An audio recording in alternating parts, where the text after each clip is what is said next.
Hello, friends.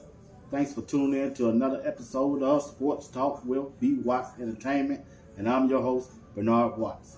Today, we're going to talk about the Super Bowl, and we're going to go inside the locker room of the Colorado Buffaloes with Coach Prime and the things that he got going on up there. All right. So let's start off talking about the Super Bowl. Hey, are the Kansas City Chiefs being disrespected by being the underdog? Kansas City had played in the last 4 of the 5 Super Bowls, and they're underdog going into this game. Yes, I know they had a up and down season. A lot of passes was dropped by their wide receivers. Their offensive line gave up more sacks than they usually do. But Andy Reid and that quarterback is still there. Patrick Mahomes, my homeboy, hey, he's still the quarterback. And the last time I checked, he went in the AFC Championship game on the road and defeated the MVP of the league. That's right. He beat it. You know who? Lamar, up there in Baltimore. Lamar Jackson. So, my question is, why do Vegas have Kansas City Chiefs as the underdog? They still got Kelsey, the best tight end in the game. And on the defensive side, their defense is solid this year. They got a good running game, but I'm trying to figure out why are they the underdogs. Now, 49ers, they got Kyle Shanahan as the head coach, who is a good coach. The quarterback is Brock Purdy. He had a good game last game in the NFC Championship game. He did good. He brought his team back against Detroit, and he showed me some good things. And they got a couple good wide receivers that I like, and they got a good defense. I got to give them credit. They do have a good defense. So the key to the game is, can the 49ers keep Patrick Mahomes off the field? Do you think their defense is strong enough and good enough to keep Patrick Mahomes off the field? Put it down in the comment. A simple yes or no. I'll tell you, man, this matchup, I just can't understand why they are the underdog. I think they're going to win the game. I don't think it's going to be no blow. I think it's going to be a close game.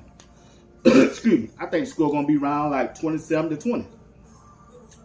Kansas City. Because Patrick Mahomes in big games shows up.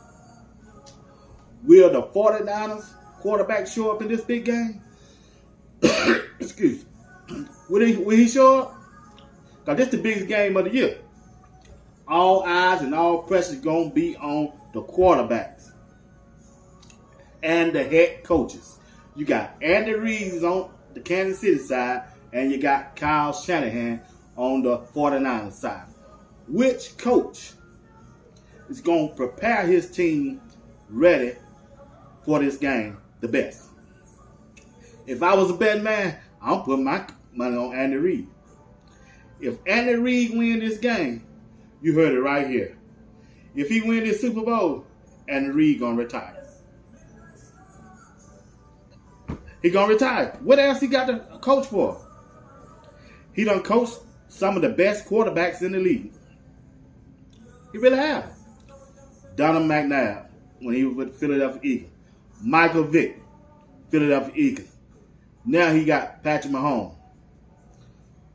What else Andy Reid can do? What else can he do? He don't look at the Super Bowls he don't won. He don't won what 2 Super Bowls, 3 Super Bowls. If he wins, this will be number 4. So my prediction is, if he wins this Super Bowl, if Kansas City wins the Super Bowl, 2 things gonna happen. Andy Reid gonna retire, and Patrick Mahomes will be the GOAT for the NFL. No more Tom Brady. If you look at the last 7 years, because that's the only time that I can compare it to, Patrick Mahomes, he came in the league. He been in the league for what, 7 years, 8 years, but he only started for 7 years. And if you look at the time, Tom Brady was quarterbacking for his first 7 years. And if you compare those numbers, hey man, Patrick Mahomes has had a better career the first 7 years than Tom Brady did up there in New England. Check the facts, y'all. Check the facts. I'm telling you, he's had a better career than Tom Brady have first 7 years. And that's why I say if he win this game, if he win this Super Bowl, I'm saying that he is the GOAT of the NFL of all time. Patrick Mahomes. That's just my take. Let me know what you think about my content and what I just gave out to you. Put it down in the comment. Feedback. Push back on me. If you don't think Patrick Mahomes to go, push back on me. Put it down in the comment. I'm taking Patrick Mahomes over Tom Brady any day. Any day. And Andy Reid going to retire if they win the Super Bowl at the end of this game. He's going to retire. That's just my take. All right? All right. Hey, let's go up to Colorado and talk about Coach Prime and the Colorado Buffalo. That's right. I'm a bandwagon Buff. I'm a bandwagon Buff fan, man. Yes, I am. Coach Prime. I talked about yesterday what he did with the offense. Now let's talk about what Coach Prime has did with that defense. The person that we need to keep an eye on the defensive side is, yes, the All-American himself. The All-American himself who plays both ways. And that's the cornerback, Travis Hunter. Travis Hunter is a game changer.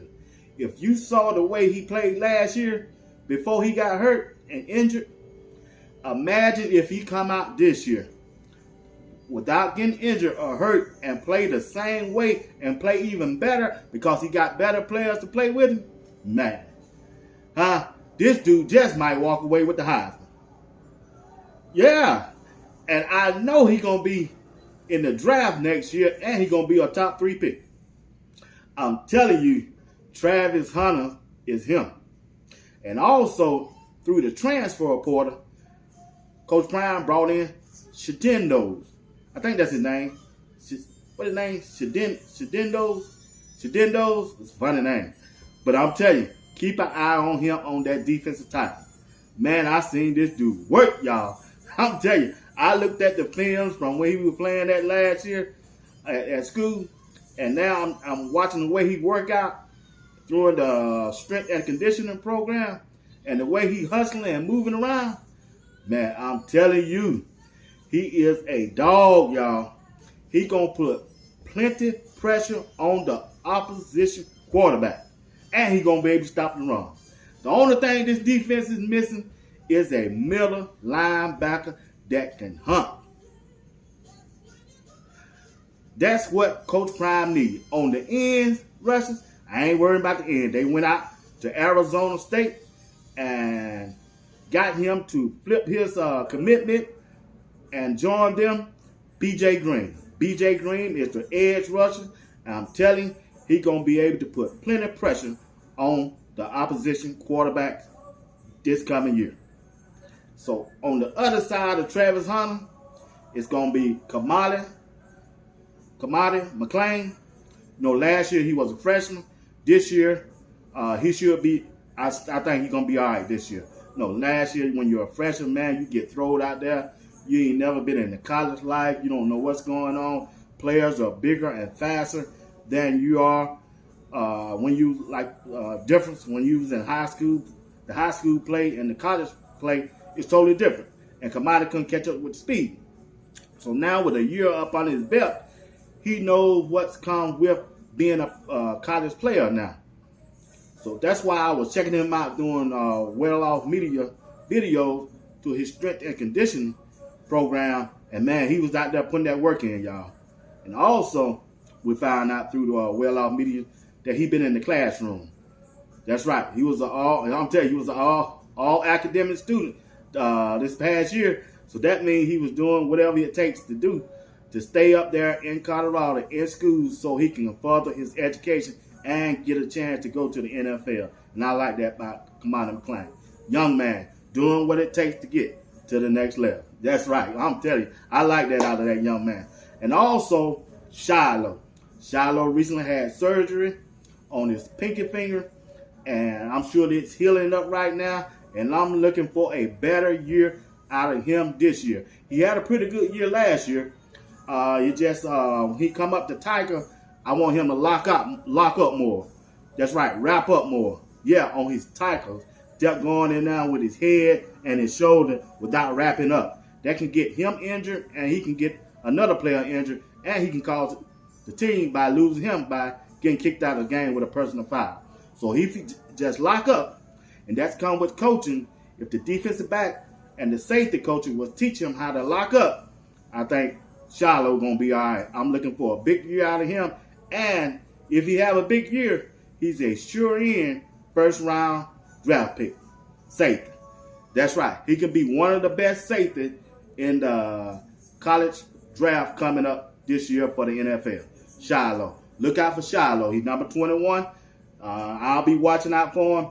And I'm telling you, if he improved just a little bit from last year with some of the fundamentals, Shiloh going to be a difference maker for that defense.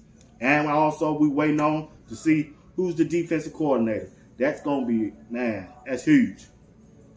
That's huge, y'all. Whoever the defensive coordinator is going to have a lot of pressure on him, going to be in the spotlight. And I'm telling you, they only can go far into this year, into the season. It depends on the defense. And it lies with the defensive coordinator. They got to be able, number one, stop the run. Number two, put pressure on the quarterback. Number three, be able to cover the wide receivers. They got to put a scheme together for that. And that's where the defensive coordinator come in at. I don't know who the defensive coordinator going to be, but I tell you what, anything can beat what they had last year to me. That's just my opinion, man. Now, I think that defensive coordinator is just regular. I could have did that way he put out there. Man, they couldn't even get the correct number of players on the field. Every time they make a good play or stopping, referees that throwing the play. Man, I said, Lord, what the hell now? Offside, holding, 23. Too many men on the field. Too many men on the field. That's the coach problem, not the player's problem. The coach decides what formation and who's supposed to be in the game. That's the defensive coordinator. For some reason, last year defensive coordinator couldn't get it together. But Coach Prime got to have his hands on the offense this year and the defense this year and the special team this year. Man, if Coach Prime got his headset on and he listening to the plays that his offensive coordinator calling, his defensive coordinator calling, and he don't like the play that they're calling, Coach Prime needs to interfere with that call and call something else or call a timeout. That's what the head coach do. And Coach Prime didn't do that last year. He will let them coach the way they want to coach. But this time, this year, I think he's going to be more hands-on. If you're 3rd and 1, and offensive coordinator Pat Sherman called a flanker left, flanker right, fake 45 power, tight end pass. Oh, no. Coach Prime need to go in there and say, oh, ho. No, I want to run a motion right 32 power. Get to the fullback up the middle. Get the first down. That's what Coach Prime got to do. Yeah, he just didn't do that last year, but I'm sure he's going to do that this year. Yeah, he got to be more hands-on with his offensive coordinator and his defense coordinator, and all three of them, because they're the coaches for the team, got to be on one accord, along with the rest of the coaching staff. The coaching staff, they on in the spotlight, man. They on in the spotlight. Everybody's watching them. There's a lot of people going around saying, their coaching staff just didn't measure up last year. They just didn't. And I think Coach Prime has did some improvement on his coaching staff this year, and that's a good thing. Well, but I'm looking for good things from the defensive side of the ball. And like I said, Shenando's, B.J. Green, Travis Hunter, Kamada McClain, And I've got Slusher. Slusher also. I'm looking for big things out of Slusher also too. And Shiloh, I'm looking for big things out of them from the defensive side of the ball. All right, my friends. So hey, that's enough.